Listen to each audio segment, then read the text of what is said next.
శ్రీగురుభ్యో నమః. సదాశివసమారంభాం శంకరాచార్యమధ్యమాం అస్మదాచార్యపర్యంతాం వందే గురుపరంపరాం. ఒకసారి పరమాచార్య స్వామివారు ఆంధ్రదేశంలోని కర్నూలులో చాతుర్మాస్యం చేస్తున్నారు.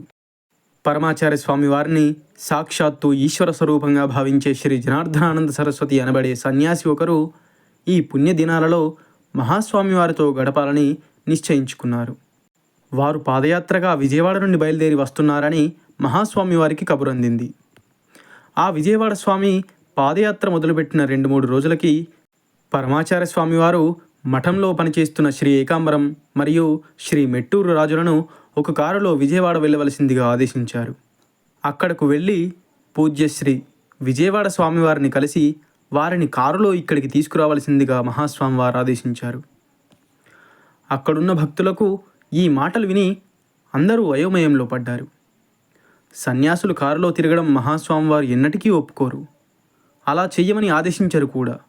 ఎందుకంటే అది సన్యాస ధర్మానికి విరుద్ధం కనుక. అలాంటిది మహాస్వామివారి ఆదేశాన్ని విని అందరూ ఆశ్చర్యపోయారు. ఆ విజయవాడ స్వామివారిని ఎలా కలుసుకోవాలో వీరికి తెలియలేదు. జనార్దనానంద సరస్వతి స్వామివారు తమ పర్యటనకు ముందుగానే ప్రణాళిక వేసుకోలేదు కనుక వారు ఎక్కడున్నారనే విషయం వార్తాపత్రికల్లో కూడా ఎక్కడా సమాచారం లేదు. వారిద్దరూ గుంటూరు చేరుకొని చుట్టుప్రక్కల ప్రాంతాలలో వెతకసాగారు.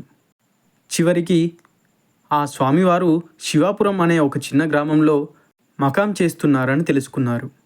అక్కడికి వెళ్ళి వారిని దర్శించి మహాస్వామి వారి ఆదేశాన్ని వారికి విన్నవించారు. వచ్చిన వారి నోటి వెంట పరమాచార్య స్వామి వారి ఆదేశాన్ని వినగానే విజయవాడ స్వామివారు అమితాశ్చర్యానికి లోనయ్యారు. ఆనందంతో సంభ్రమాశ్చర్యాలతో పరమాచార్య స్వామివారిని సాక్షాత్తు ఆ కైలాసవాసి పరమేశ్వరుడే అని వేణోళ్లా కొనియాడారు. మహాస్వామివారిని దర్శించాలనే కోరికతో ఆ ముందు రోజు వరకు కర్నూలు వైపు పాదయాత్ర చేశారు. హఠాత్తుగా కాలినరం ముడిపడి ఇబ్బంది పెట్టడంతో శివపురంలో ఆగవలసి వచ్చింది. చాలా ఆందోళన చెందిన స్వామివారు మహాస్వామివారిని ఇలా కొనియాడారు. ఈశ్వర, కైలాసనాథుడవైన నీకు కనీసం ఒక ముసలి ఎద్దు అయినా వాహనంగా ఉంది.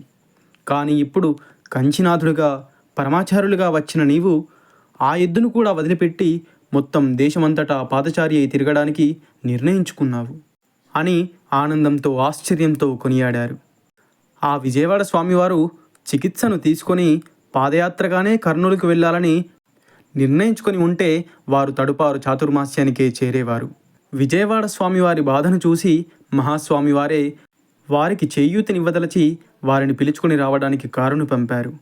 పరమాచార్య స్వామివారు సాక్షాత్తు శంకరావతారులు కాబట్టే ఇది స్వామివారికి సాధ్యమైందని జనార్దనానంద సరస్వతి స్వామివారు గ్రహించారు. కాలినొప్పితో బాధపడుతున్న స్వామివారు అతి కష్టంపై కారు ఎక్కి కూర్చున్నారు. కర్నూలుకు ప్రయాణించి పరమాచార్య స్వామివారి యొక్క దివ్య సన్నిధికి చేరుకున్నారు. చాతుర్మాస్య సంకల్పంతో పాటు వారి కాలి నరం బాధను కూడా మహాస్వామివారు కరుణతో తొలగించారు. అపార కరుణాసింధుం జ్ఞానదం శాంతరూపిణం శ్రీ చంద్రశేఖర గురుం ప్రణమామి ముదాన్వహం.